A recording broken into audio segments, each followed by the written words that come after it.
విజయవాడలో వైఎస్ఆర్సీపీ నేతలు అంబేద్కర్ విగ్రహానికి నివాళులు అర్పించారు. ప్రస్తుతం దేవినేని అవినాష్ మీడియాతో మాట్లాడుతున్నారు. Live version.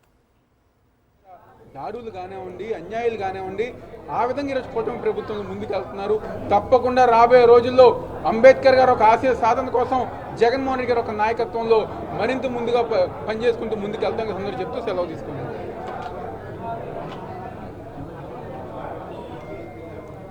ఈరోజు బాబాసాహెబ్ డాక్టర్ బిఆర్ అంబేద్కర్ గారి జయంతి సందర్భంగా పెరుగు నాగార్జున గారు, అవినాష్ గారు, మేయర్ గారు, వెల్లంపల్లి శ్రీనివాస్ గారు, పుల్లారావు గారు, ఇతర ఎస్సీసీలకు సంబంధించిన నాయకులందరూ కూడా విజయవాడ నగరంలో ఘనంగా నిర్వహించడం జరిగింది.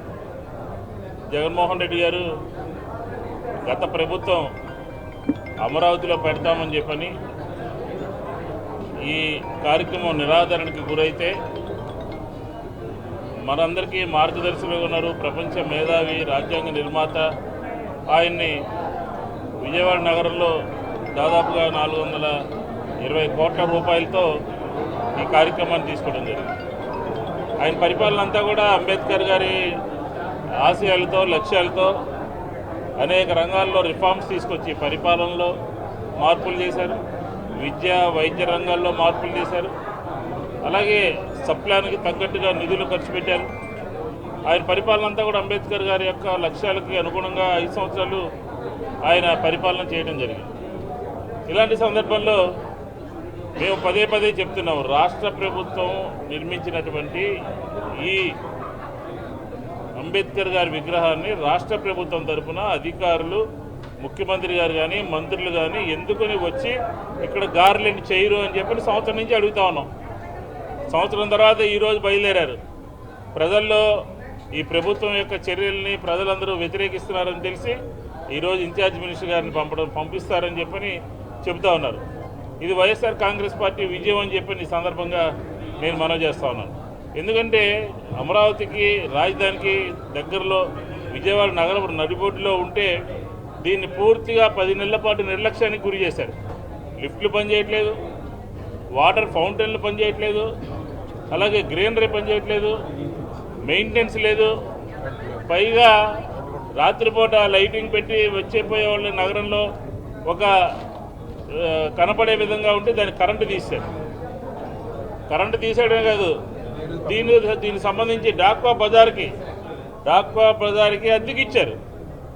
ప్రభుత్వం వచ్చిన కొత్తల్లోనే జగన్మోహన్ రెడ్డి గారి పేరు తొలగించారు. పైగా రైతు బజార్ పెట్టాలనుకుంటున్నారు. ఇంతకన్నా ఘోరం ఉంటుందా? ఇంతకన్నా అంబేద్కర్ గారిని అవమానించడం వేరే విధంగా ఉంటుందా? యావత్ ప్రపంచం అంతా కూడా అంబేద్కర్ గారి బాటలో మనం నడవాలి అని అనుకుంటే ఆంధ్రప్రదేశ్లో మేము పెట్టామని చెప్పాను, వైఎస్ఆర్ కాంగ్రెస్ పార్టీ పెట్టిందని, జగన్మోహన్ రెడ్డి గారు దీన్ని నిర్మించారని చెప్పాను. పైగా పక్కనే ఉన్నటువంటి కన్వెన్షన్ సెంటర్ 2000 మంది కూర్చోవడానికి అనుకూలంగా ఉండేటటువంటి కన్వెన్షన్ సెంటర్ని మూతపడేశారు. పబ్లిక్ ప్రైవేట్ పార్ట్నర్షిప్లో దీన్ని వేరే వాళ్ళకి ఇస్తారంట.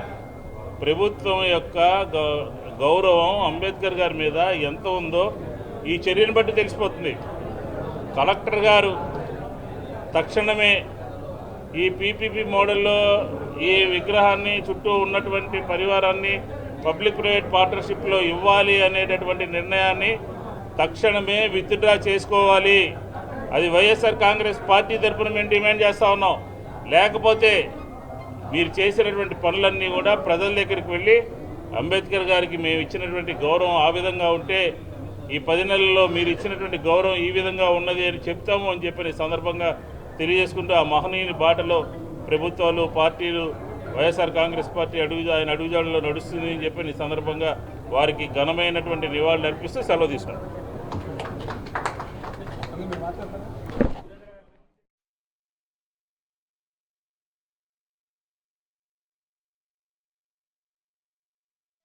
కోరుకున్నది చదువు, ఆరోగ్యం, సమాజంలో అందరూ కలిసి ఉండాలని, వారి స్థితిగతులు మెరుగుపడాలని, ఉన్నత శిఖరాలకు వెళ్ళాలని ప్రతి పౌరుడు ఆలోచిస్తే ఆ ఆలోచన ప్రకారమే జగన్మోహన్ రెడ్డి గారు పరిపాలన చేశాడు.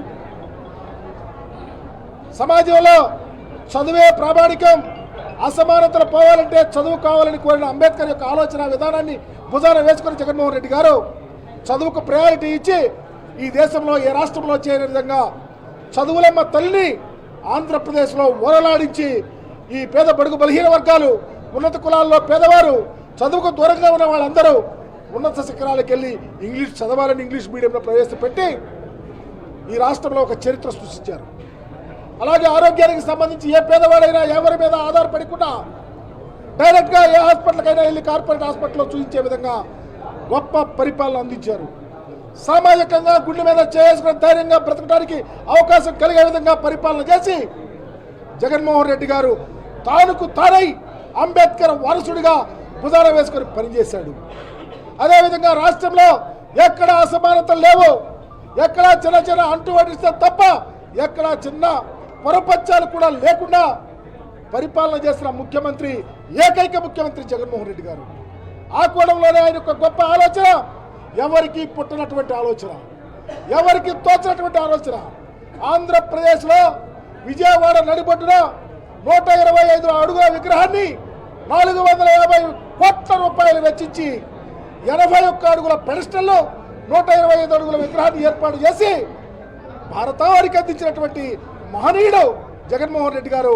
అంబేద్కర్ ఆలోచన విధానం భావితరాల భవిష్యత్తుకు ఉపయోగపడాలని గొప్ప ఆలోచనతో ఈ యొక్క అంబేద్కర్ విగ్రహాన్ని, ఈ శిలారూపాన్ని, ఈ యొక్క బ్రహ్మాండం వంటి విజయవాడ నడిపట్ల ఈ గొప్ప ప్లేస్ ఇచ్చి అంబేద్కర్ గారిని గౌరవించుకుంటే ఈరోజు చాలా బాధపడతా ఉన్నాం. ఎందుకంటే రాష్ట్ర ప్రభుత్వం అంబేద్కర్ గారిని తాకట్టు పెట్టింది. అంబేద్కర్ గారిని అమ్మి వ్యాపారం చేయాలని చూస్తూ ఉంది. నేను అడుగుతా ఉన్నా చంద్రబాబు నాయుడు గారిని, అయ్యా మీరు ముఖ్యమంత్రిగా ఉన్నప్పుడు మీకు ఆలోచన రాలా? అంబేద్కర్ గారి విగ్రహం పెట్టాలని పెట్టలా? మీ ఆలోచన దళితుల్లో ఎవరైనా పుట్టాలని కోరుకుంటారని ఆలోచనతోనే పనిచేశారు. చివరికి ఈ ప్రాంతాన్ని ఆనాడు లూలు కంపెనీకి అమ్మటానికి ట్రై చేశారు. కానీ జగన్మోహన్ రెడ్డి గారు అలా ఆలోచించలా. అంబేద్కర్ గారు భావితరాలకు భవిష్యత్ రూపిగా ఉండాలని, ప్రపంచంలో ఎవరైనా ఎక్కడి నుంచైనా వచ్చి ఈ బాబాసాహెబ్ ఆలోచన విధానం చూసి భావితరాలు బ్రహ్మాండంగా బ్రతకడానికి అవకాశం కల్పించే విధంగా చేస్తే ఈరోజు నువ్వు ఉండేది ఎక్కడ, ఎంత దూరం? అంబేద్కర్ గారి స్టాచ్యూ ఎక్కడే? నువ్వు ఎక్కడ బాబాసాహెబ్ అంబేద్కర్ గారికి దండెందుకు వేయలేకపోతా ఉన్నావు? ఎందుకు రాలేకపోతా ఉన్నావు? ఎందుకు అంబేద్కర్ గారి స్మృతివనాన్ని పిపిపి మోడల్లో ప్రైవేట్కి అప్పగించాలని అమ్ముకోటానికి సిద్ధంగా ఉన్నావో చెప్పమని అడుగుతా ఉన్నాం. మేమేమి కళ్ళు లేని కపోచులం కాదు, సేవలు వచ్చిన వాళ్ళకి కాదు. ఎక్కడికైనా వెళ్తాం. నువ్వు అంబేద్కర్ గారి విగ్రహాన్ని అమ్మ చూపావా? ఈ ప్రాంతాన్ని అమ్మ చూపావా? నీకు రాబోయే రోజుల్లో ఇదే శాసనం అవుతుంది. మరణ శాసనం అవుతాకి పార్టీ మరణ శాసనం అవటానికి సిద్ధంగా ఉంటుంది. ఎందుకంటే మా దేవుడు విజయవాడ నడిపట్ల పెట్టినటువంటి జగన్మోహన్ రెడ్డి గారి యొక్క ఈ కృతజ్ఞతలో ఈ భారతావనిలో ఉన్న అంబేద్కర్ అంతా చెప్తాం.